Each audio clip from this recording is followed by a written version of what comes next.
One take, one take.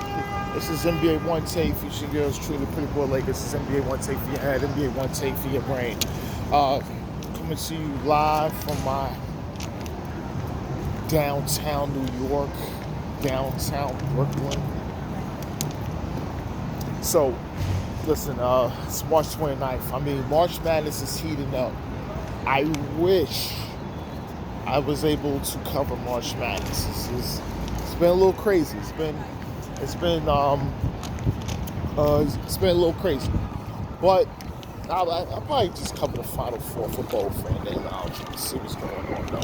But trust me, I'm very much aware of what's going on in March Madness. Well, like I said, this is NBA. So March 29th, 2026. Well, it's 3 games. I had covered 3 games. The first game was the 76ers and Charlotte Hornets. It was good to see that kind of competitive fervor between these two teams, because possibly these teams are battling out for this, trying to literally avoid the play-in. Especially, I think, the 76ers. The 76ers do not want to be in a play-in situation. They don't. Because it can be haunting to them if they don't, besides just the expectations of them so far this season is just very much underwhelming. But let me get to this game. I'm going to tell you, it was good to see Paul George out there. It was good to see PG out there. He working. He was out there. He was working. He was gunning. And he finished with 26 and 12. Embiid had 29 and Maxey had 26. And that's a recipe to get them a win. And it was a close, competitive game. And I'm going to tell you, LaMelo Ball had 20 and 8. Brandon Miller, he had 29. Con Knipple, he wasn't really shooting it well, but he finished with a double-double with 11 and 11 rebounds. And Kobe White was 16 off of the bench. Altogether, when I talk about the Charlotte Hornets, we've been talking about them, it's just they're getting better and better, right? They're getting better. Even with losses, they're getting better as a team. And I want to see the Charlotte Hornets in a 7-game series, this Charlotte Hornets team. Because this Charlotte Hornets team is really good. It's really, really good. I'm telling you, this is a really good Charlotte Hornets team. And they could do some things. They could do some things. They could really do some things. But and just how everything was going, it's. I want to see them in a 7-game series, but if they're in the play-in, you already know their history in the play-ins doesn't favor at all. I'm telling you, it doesn't favor. So, well, let me get to the next game was Detroit Pistons and Minnesota Timberwolves. Detroit beat them 109-87. It was almost a smash, but it was just really collective effort, especially for the Pistons. Tobias Harris finished with 18. They still have no Cade, and Jalen Duren had a double-double, 10 and 13. And for the Wolves, Dante DiVincenzo had 20. Rudy Gobert with 14 and 12. And Julius Randle with 11. He was really struggling. The Pistons is just looking to, secure their number 1 seed in the East. And to I don't know, to hold off and get good wins. That young guy, Dennis Jenkins, has been playing well. So it's what they could do. It's what they can really do as a team. Try to get better with Cade, and if Cade is available in the playoffs,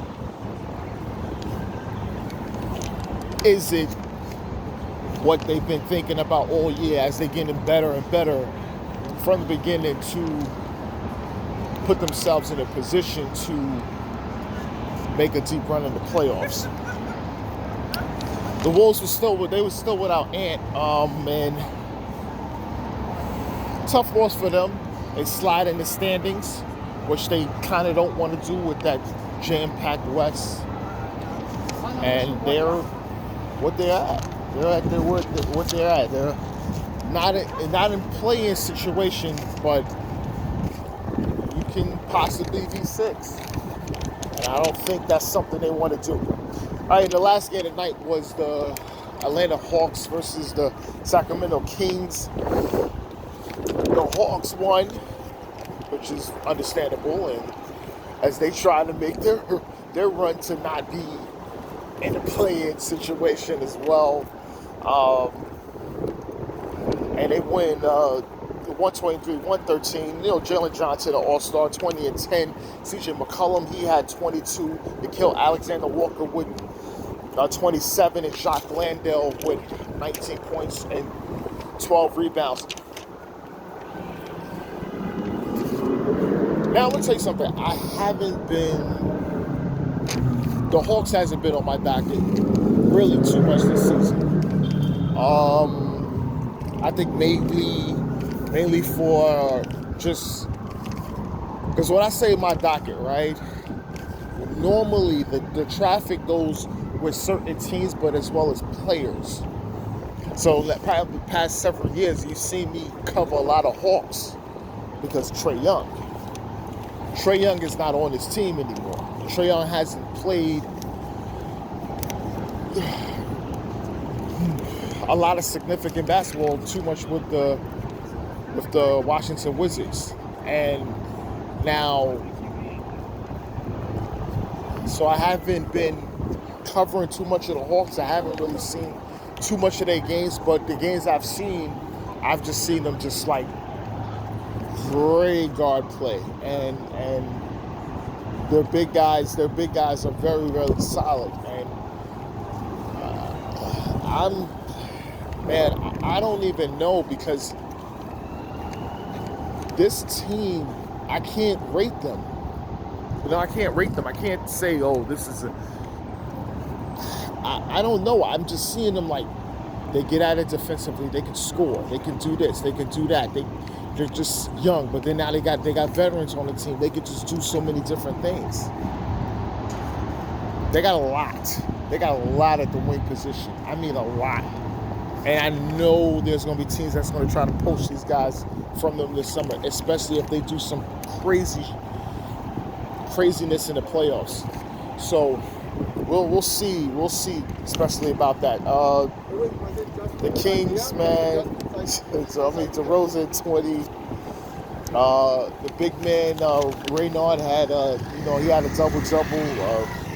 And Preston Chua had 16.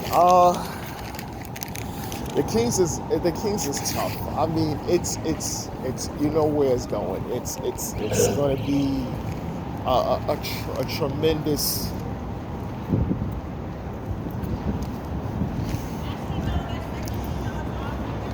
It's going to be a tremendous off season for them.